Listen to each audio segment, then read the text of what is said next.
From India to the world, this is Global Indian. नमस्कार, आदाब, सत श्री अकाल एंड कॉपी टू ऑल। आज हम फिर लेके आए हैं हेमंत अत्री जी को on current affairs with Hemant Atri. स्वागत है आप लोगों का और स्वागत है हेमंत जी। हम ज्यादा जो है रिचुअल्स में नहीं पड़ेंगे, हम बात करेंगे सीधा कि हिंदुस्तान में हो क्या रहा है। अभी पुतिन साहब आए थे, बहुत भव्य उनका स्वागत हुआ, कपड़े फाड़ के जो है हमारे जो गोदी मीडिया वाले नाच रहे थे कि अभी पैर रख दिया उन्होंने, ये कर दिया, दुनिया देख रही है, सब कांप रहे हैं। जी जिनपिंग ट्रंप का मतलब कि वो इतना हाइप किया उन्होंने, और हिंदुस्तान ने इनसे S-400 के जो एंटी मिसाइल इक्विपमेंट जो लिया था, जिसको अमेरिका का थाड़ हम यहाँ कहते हैं, जो कि आयरन डोम इजराइल में उनको दिया हुआ है, तो 4 का ऑर्डर दिया हुआ है, 2 अभी आने हैं, वो अभी कई साल हो गए आए नहीं। और फिर बात हो रही थी, हमारे सुनने में आया कि वो S-500 की बात चल रही है, तो वो आके चले गए, फिर कोई बात नहीं हुई, कोई कुछ उसके आगे कोई खबर नहीं, कोई लफ्जबाजी वहीं खत्म हो गई। फिर अब मैक्रोन साहब आए हैं कि हम राफेल 114 राफेल लेंगे, $22,000 करोड़ का। F-35 जो है वो 100 मिलियन का, 90 मिलियन 100 मिलियन का आता है, तो अगर 1000 करोड़ का F-35 आता है तो ये 2200 करोड़ का राफेल ले रहे हैं, 114, और फिर उसका ठेका भी होगा, फिर अंबानी या अडानी को मिलेगा कि आप बनाइए, HAL को बाहर कर देंगे। तो उसकी भी कोई बात नहीं हुई अभी तक। वो आए हैं, हंस खेल रहे हैं, जॉगिंग कर रहे हैं। तो हेमंत जी आप बताइए कि हो क्या रहा है दुनिया में, मतलब कि दुनिया क्या, भारत में हो क्या रहा है। दुनिया तो खैर वो तो अलग ही बात है, लेकिन वो दुनिया ठीक खेल रही है। हम कहाँ खड़े हैं, कहाँ खड़े हम कि अगर हमारे जंग हो जाएगी और हम आंख दिखाने के, हम कहें कि जंग हुई है, तो वो कांग्रेस का कसूर है। अजीत जी नमस्कार, आपको, सारे दर्शक साथियों को भी। देखिए, भारत चाहे आंतरिक तौर पर हो चाहे अंतर्राष्ट्रीय तौर पर हो, बड़े दुख के साथ मुझे एक बात कहनी पड़ती है कि हम अपनी आजादी के बाद से अब तक के इतिहास के सबसे शर्मनाक दौर से गुजर रहे हैं, सबसे शर्मनाक दौर से। और ये बात मैं कोई बड़े शौक से नहीं कह रहा हूं, बहुत जिम्मेदारी और उस कंसर्न के साथ कह रहा हूं जो भी किसी एक सच्चे जर्नलिस्ट को होनी चाहिए। देखिए, भारत के अंदरूनी स्तर के हालात देखिए आप, कि आर्मी का रिटायर्ड चीफ कोई बात कहता है और सरकार उसकी किताब नहीं छपने देती। लीडर ऑफ अपोजिशन कहता है, उसके खिलाफ कभी प्रिविलेज मोशन की बात करते हैं, कभी सब्सटेंटिव मोशन की बात करते हैं। इंटरनेशनल लेवल पे ध्यान भटकाने के लिए क्या क्या चीजें करते हैं। अभी मैक्रो का जिक्र कर दिया आपने, मैक्रो इंडिया के अंदर है इस समय, ठीक जी। 4 दिन से आपने क्या देखा था भारत के अखबारों में, 3-3.5 लाख की मदर ऑफ ऑल डील्स करेंगे, 114 राफेल खरीदेंगे, फला करेंगे। कल बंबई में मुलाकात होगी, सारी बात होगी। 4.5 लाख करोड़, दैट मीन 4.5 लाख करोड़ नहीं, वो उसमें 3.25 से 3.5 लाख करोड़ बनता है, यहाँ पर 40 बिलियन के आसपास। वो जो इजराइल के साथ करना है वो अलग है, दोनों को मिलाकर के 4.5 लाख करोड़ बनता है। तो ये बेसिकली ये क्लियर है। तो अब जो स्थिति है अपना अजीत सर, इसमें है क्या कि जो मैक्रो आगे कल मुलाकात होगी, डोल धमाका हो गया, सारी बात होगी पोमेडियन मीडिया में, राफेल का जिक्र है ही नहीं, वो होना भी नहीं था। क्यों? कि उसकी निटी ग्रिटी जो है वो अभी तक तय ही नहीं हुई है। कौन बनाएगा, कौन उनका ऑफसेट पार्टनर होगा, क्या होगा, क्या कुछ नहीं। केवल डिफेंस एक्विजिशन काउंसिल ने क्लियर किया और उसके बाद सारे डोल लेके चल पड़े। एग्जैक्टली आपने ठीक जिक्र किया पुतिन साहब का। पुतिन आए तो क्या किया पोमेरियंस ने, Su-57 लेंगे, S-400 की बजाय 500 लेंगे, एडवांस लेंगे। और पूरे पुतिन का दौरा बता दूं आपको एक लाइन में, कि मोदी जी ने उनको अपनी गाड़ी में बिठाया, अपने घर ले आए, वापस छोड़ आए, इसी पे डंका बजता रहा। तो ये भारत का नया पूरे का पूरा सिस्टम है। मैंने क्यों कहा कि हम शर्मनाक दौर से गुजर रहे हैं। देखिए, इंटरनेशनली आज भारत की जो स्थिति है, मैं उसको एक बार बहुत चंद शब्दों में बयां करने की कोशिश करता हूं आपको। अपना ऑपरेशन सिंदूर हुआ, उसको खत्म करने का पहला ट्वीट किसका आया शाम को 5:35 पे, मिस्टर डोनाल्ड ट्रंप का। छोड़ दीजिए उस बात को। आप ईरान से तेल भारत नहीं खरीदेगा, इसकी डायरेक्शन कौन दे रहा है? डोनाल्ड ट्रंप व्हाइट हाउस से। चबहार पोर्ट को आप छोड़ देंगे, इसकी डायरेक्शन कहां से है? व्हाइट हाउस से। आप ईरान से तेल नहीं लेंगे, डायरेक्शन कहां से है? यूएस से। आप वेनेजुएला से और अमेरिका से तेल खरीदेंगे, महंगा भी और खराब भी, जिसको रिफाइनिंग में ज्यादा कॉस्ट आती है, वो डायरेक्शन कहां से आई? व्हाइट हाउस से। भारत के प्रधानमंत्री इजराइल जा रहे हैं 25-26 को, इसकी घोषणा कौन कर रहा है? नेतन्याहू। ऐसा कभी सुना था आपने? और हम कहते हैं कि हम सॉवरन नेशन है। इन सारी बातों से ध्यान भटकाने के लिए फिर आपके पास क्या बचता है? आप इवेंट का ड्रामा क्रिएट करते हो। इवेंट, हाँ सॉरी माफ कीजिएगा, आज रात को जब मैं और आप बात कर रहे हैं, इजराइल के खिलाफ एक प्रस्ताव आया, 85 देशों ने साइन किए, जो इजराइल ने नया नक्शा दिखाया अपना, और उसमें एक्सपेंशनिस्ट पूरी की पूरी अप्रोच जो उन्होंने दिखाई है, उनकी जो इंटेंट है, 85 देशों ने उसके ऊपर आपत्ति की यूएन के अंदर, और भारत उससे एब्सटेन कर गया। कल्पना कीजिए आप, ये है भारत की सॉवरन फॉरेन पॉलिसी। क्या 12.25 साल से आप क्या बेवकूफ बना रहे देश को कि डंका बज रहा है पूरी दुनिया में? ऑपरेशन सिंदूर के बाद पूरी दुनिया में कोई आपका नाम लेवा बचा हो, आपके साथ खड़े होने वाला हो, तो नाम बताओ, उसका नाम बता दीजिए। एक इजराइल का बयान आया था पाकिस्तान के खिलाफ, बाकी कहीं कुछ नहीं। अब इन सारे मुद्दों पे, चाहे नरावने की किताब हो, चाहे इंटरनेशनल मुद्दे हो, डोमेस्टिक मुद्दे हो, एप्स्टीन फाइल हो, बिल गेट्स को बुलाने का मामला हो, उनसे मिलने का मामला हो, दिल्ली में एआई कॉन्फ्रेंस इंटरनेशनल बुला लिया आपने, क्या जुलूस निकला है आप कल्पना कीजिए उसके। ऐसा जुलूस। आप मुझे एक बात बताइए अजीत जी, आप तो बहुत पुराने आदमी, अमेरिका आज की तारीख में एआई में नंबर 1 है। क्या उन्होंने कभी आज तक इंटरनेशनल कॉन्फ्रेंस की इस लेवल की? क्या जरूरत पड़ी है? वो अपना काम करते हैं। उनको ऑप्टिक्स नहीं क्रिएट करनी, इवेंट क्रिएट नहीं करनी, उनको काम से मतलब है, और उन्होंने जो अपने स्टेटेड चीजें ऑब्जेक्टिव हैं वो अचीव करने। Same is the case. CES करके एक शो होता है यहाँ पे जो वेगस में होता है, लेकिन that is all inclusive of everything electronics. या हियर उसमें आप पहले दुनिया की 20 कंपनियों में एआई में भारत कहीं खड़ा है, पहली 30 में कहीं खड़ा हो, और इतना बड़ा नाटक खड़ा करती है। क्यों? क्योंकि प्रधानमंत्री को अपनी ब्रांडिंग करनी, उनको पता नहीं एआई का क्या मतलब है। और जुलूस देख लिया आपने कैसा निकला। चाहे ऑर्गेनाइजेशन करने के पार्ट पे ऑर्गेनाइज कैसे करना है, बेड़ा गर्क कर दिया उसका। ऐसा जुलूस निकला, आप सोच नहीं सकते। गलगोटिया यूनिवर्सिटी जो आईटी मिनिस्टर, उसको माफी, वो क्या नाम है, वैष्णव, नहीं माफी तो ये पिछले 100 साल से मांग रहे हैं। माफी कोई बहुत बड़ी चीज हाँ, वो हाँ, माफी कर सावरकर, हाँ माफी कर सावरकर, तो माफी तो ये 100 साल से मांग रहे हैं, ये और इनकी एनजीओ, उसकी ज्यादा आप चिंता मत किया कीजिए। माफी मेरे और आपके लिए महत्वपूर्ण है, जो उससे थोड़ी शर्म महसूस करे कि यार ये गलती होगी, नहीं होनी चाहिए थी। ये तो शर्मनिरपेक्ष लोग हैं, इनको शर्म से कोई वास्ता ही नहीं है, तो इनके लिए माफी और ना माफी एक बहुत कॉमन चीज है इनके लिए।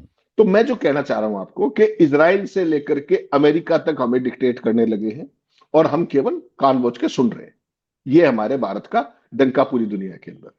भारत के अंदर प्रधानमंत्री का पीएम केयर्स, आपको याद होगा कोविड के दौरान बनाया, उसमें हजारों करोड़ रुपया पीएसयूज का, मेरी आपकी सैलरी का, दुनिया भर का।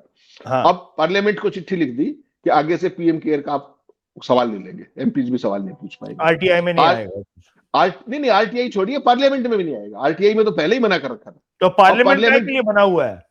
हाँ, मोदी जी के लिए बना हुआ है।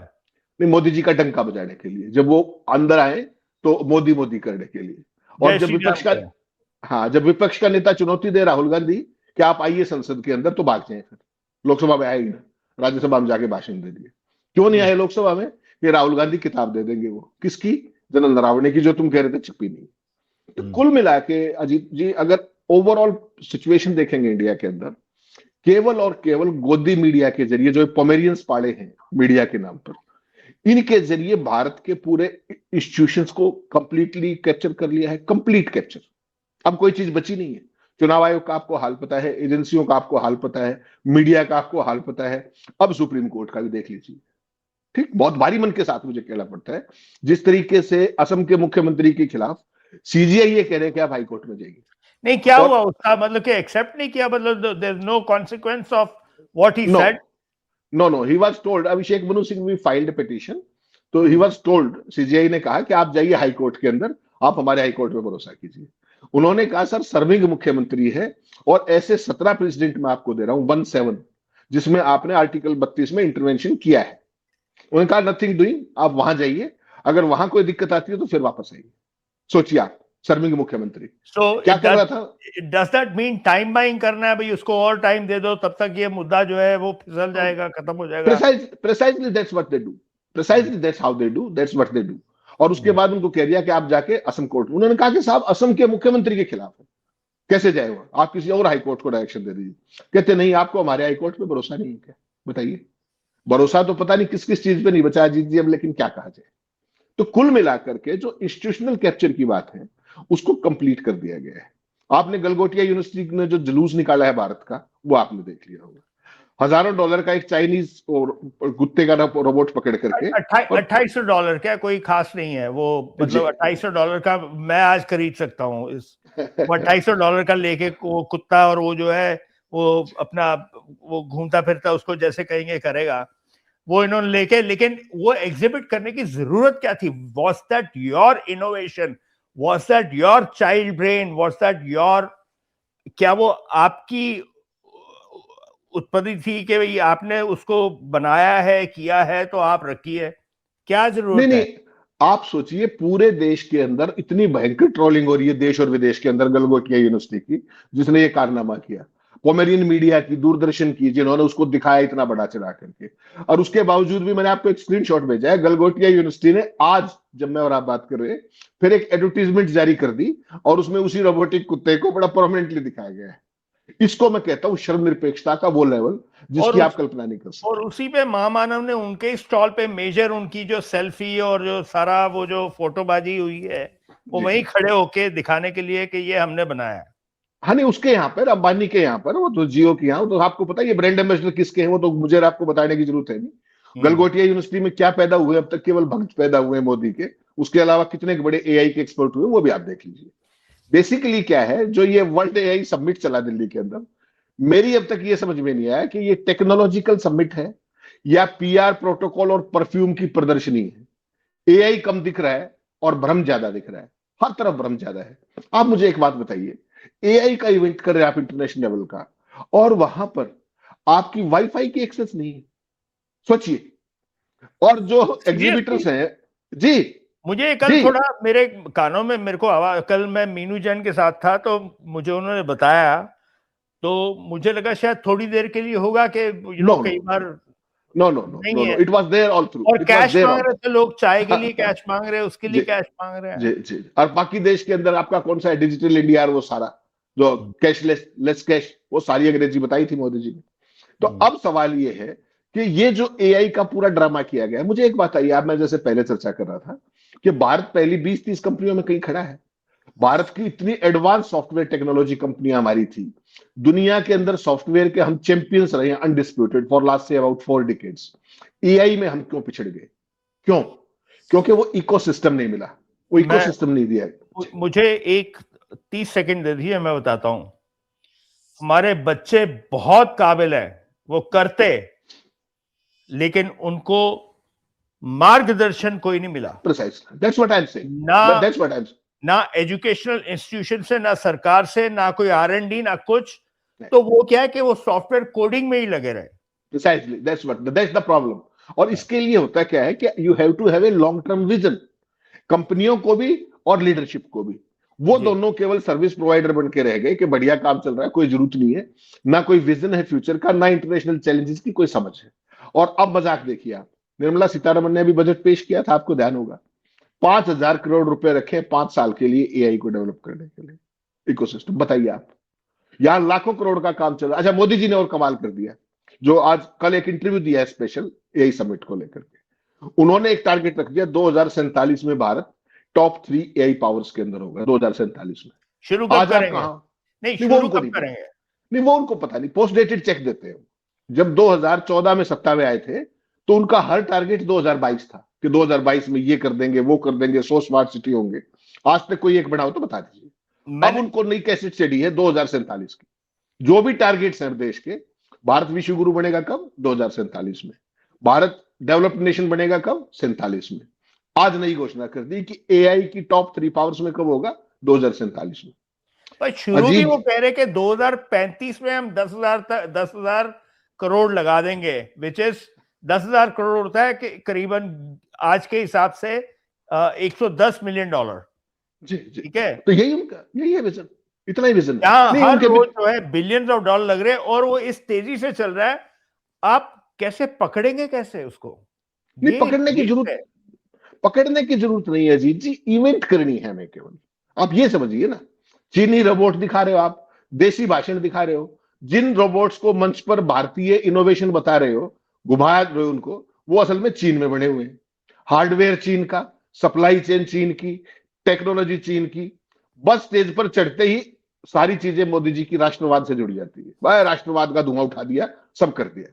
भारत का सबसे एडवांस मॉडल पता है आपको क्या है? रीब्रांडिंग जीपीटी, उसको बेचते रहो। ये है मोदी जी का विजन। और कुल मिलाकर के आप देखेंगे, एजेंटिक एआई जिसको कहते हैं, या जी जी जी जी।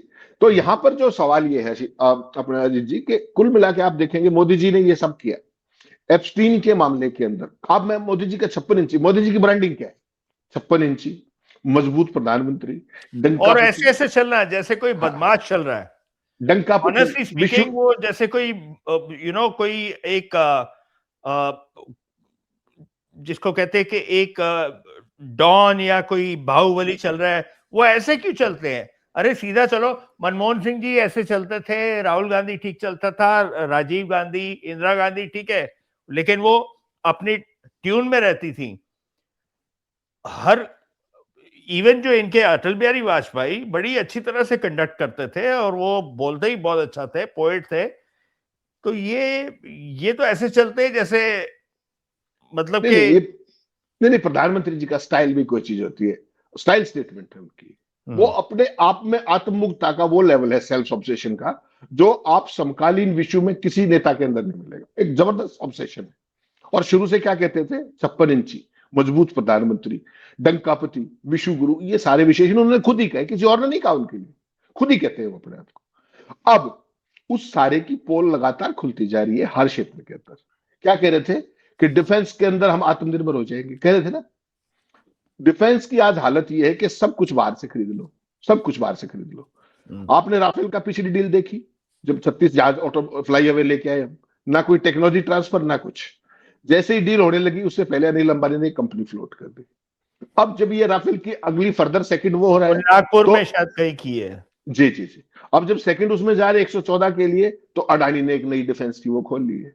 एचसीएल का बेड़ा गर्क, टाटा आएगा, लार्सन एंड टूब्रो आएगा, कौन आएगा पता नहीं। 114 राफेल खरीदने की बात चल पड़ी। Where is the technological transfer? कुछ नहीं, पता ही कुछ नहीं। डॉक्टर मनमोहन सिंह की डील क्या थी कि भाई टेक्नोलॉजी ट्रांसफर होगी इंडिया के अंदर, केवल 18 फ्लाई अवे कंडीशन में आएंगे और बाकी जो 108 है वो इंडिया में एचएएल बनाएगा with complete India specific enhancements. ठीक, फिर क्या हुआ? वो काट दिया और इन्होंने 26 फ्लाईओवर ले लिया। 36 लेके पार, क्योंकि गिर गए, उसमें से 4-5 गिर गए इनके। नहीं नहीं, उस पर मैं सहमत नहीं हूं, उस पर मैं सहमत नहीं हूं, क्योंकि अभी सरकार ने डिफेंस का मामला है, उस पर ओवरबोर्ड जाके मैं कोई ऐसी बात नहीं कहूंगा जिससे मतलब देश का वो दावे हैं, प्रति दावे हैं भारत की तरफ से, कोई स्पष्टता नहीं।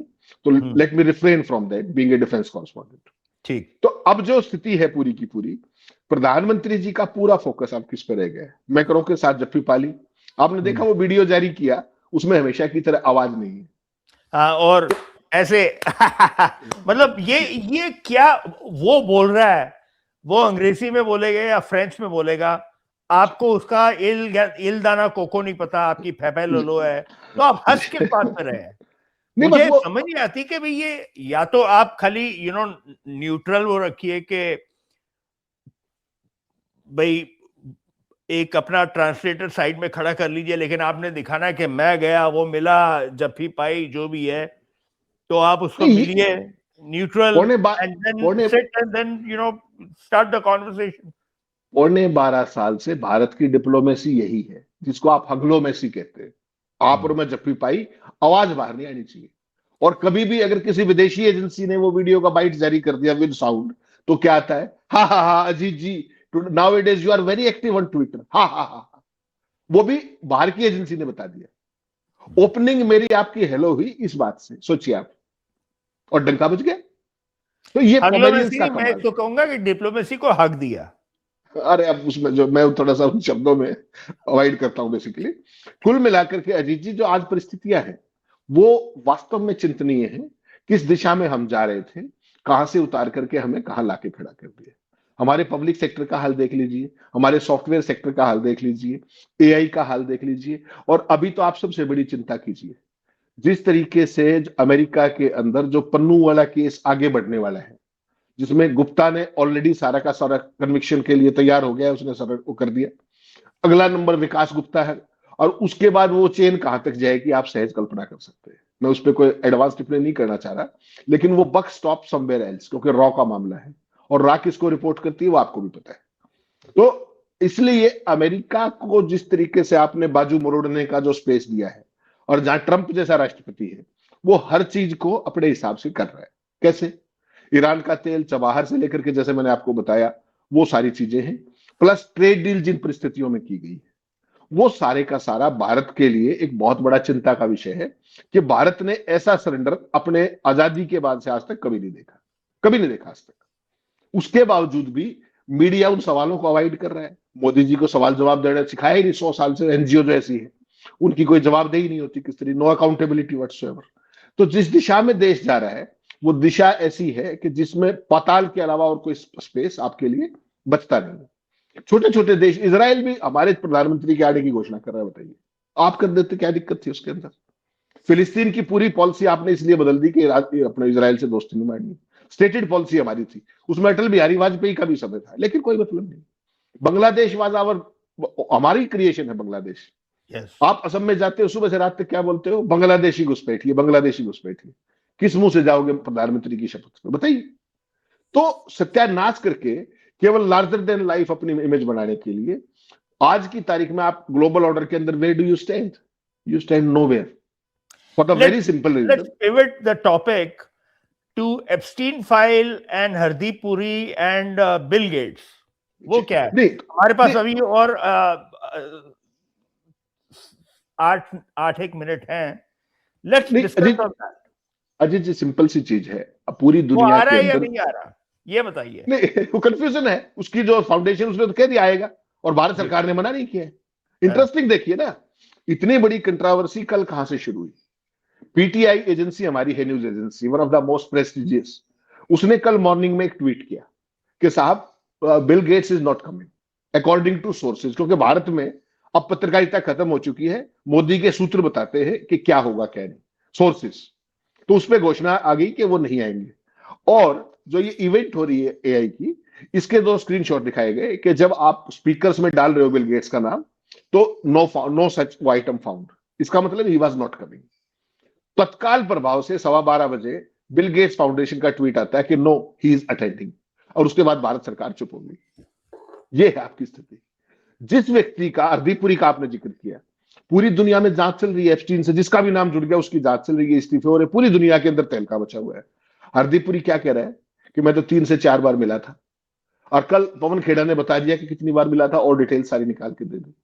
उसके बावजूद प्रधानमंत्री उसका इस्तीफा लेने की बजाय उस भाई को बर्थडे की विशेष दे रहे, खुद ट्रोल हो रहे, उसको ट्रोल करा रहे, और कह रहे कि आपका जो देश को क्रूड के क्षेत्र में आत्मनिर्भर बढ़ाना, एनर्जी सिक्योरिटी के क्षेत्र में जो आपने आत्मनिर्भर बढ़ाया, आई अप्रिशिएट। तो दोनों जने मिलकर बता दें, प्रधानमंत्री और हरदीप पुरी, कि कितना आत्मनिर्भर बना दिया है। 85% तो क्रूड आज भी हम बाहर से ले रहे हैं। तो बेसिकली क्या है जी, अगर ओवरऑल देखेंगे, अंग्रेजी में एक सेंटेंस है, क्योंकि अमेरिकन दर्शक भी है आपके, हिंदी में तो इसको कहते हैं तुम हमें पंत कहो हम तुम्हें निराला, लेकिन अंग्रेजी में कुछ और कहते हैं। अंग्रेजी में कहते हैं you scratch my back I scratch yours.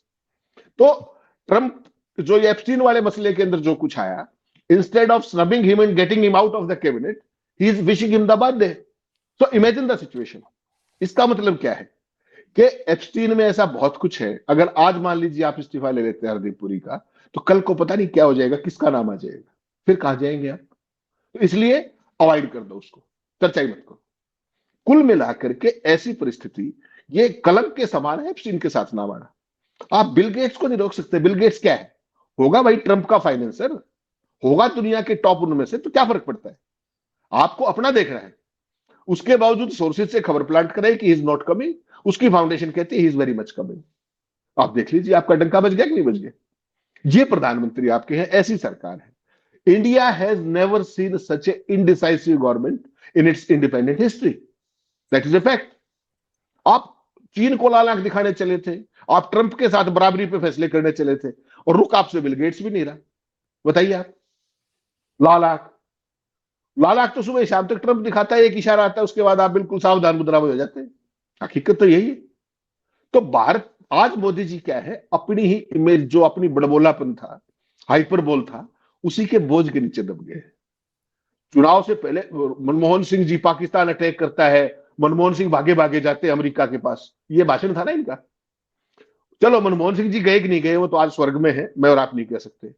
आपके तो ऑपरेशन सिंदूर के बंद करने की घोषणा ट्रंप ने की है, ऑन रिकॉर्ड है। उसके बाद आपको एक पल भी सत्ता में रहना चाहिए, एक पल की बात कर रहा हूं, और आप पूरी शर्मनिरपेक्षता के साथ डंका बजाते घूम रहे। Nobody case. क्यों? क्योंकि पोमेरियन सवाल नहीं पूछते, पोमेरियंस केवल पूछ लाते हैं, they are licking, that's all.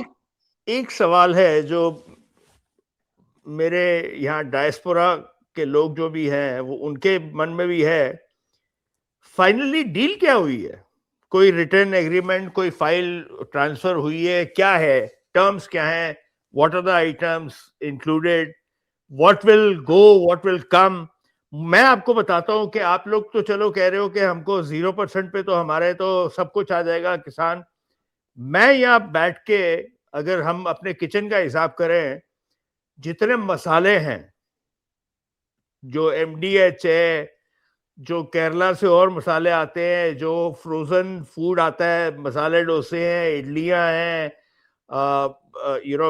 Batter है, और मतलब कि बेशुमार स्टोर इतने बड़े बड़े हैं कि जिसमें करीबन लाख लाख आइटमें हैं जो हिंदुस्तान से आती हैं, वो सब 18% बढ़ जाएगी।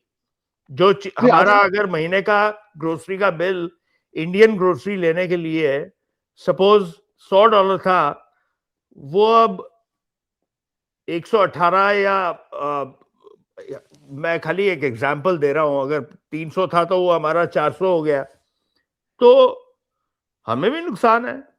और खाली वो ही नहीं है, सर्टेनली, इसमें कोई शक मत मानिएगा आप। और आपने कहा कि ट्रेड डील में है क्या, हकीकत बताऊं आपको, इस बात का केवल ट्रंप को पता है और किसी को नहीं पता, क्योंकि वन वे यूनिट वो जिस तरीके से कर रहे हैं वो अपने हिसाब से कर रहे हैं। यहाँ वालों को पता ही कुछ नहीं।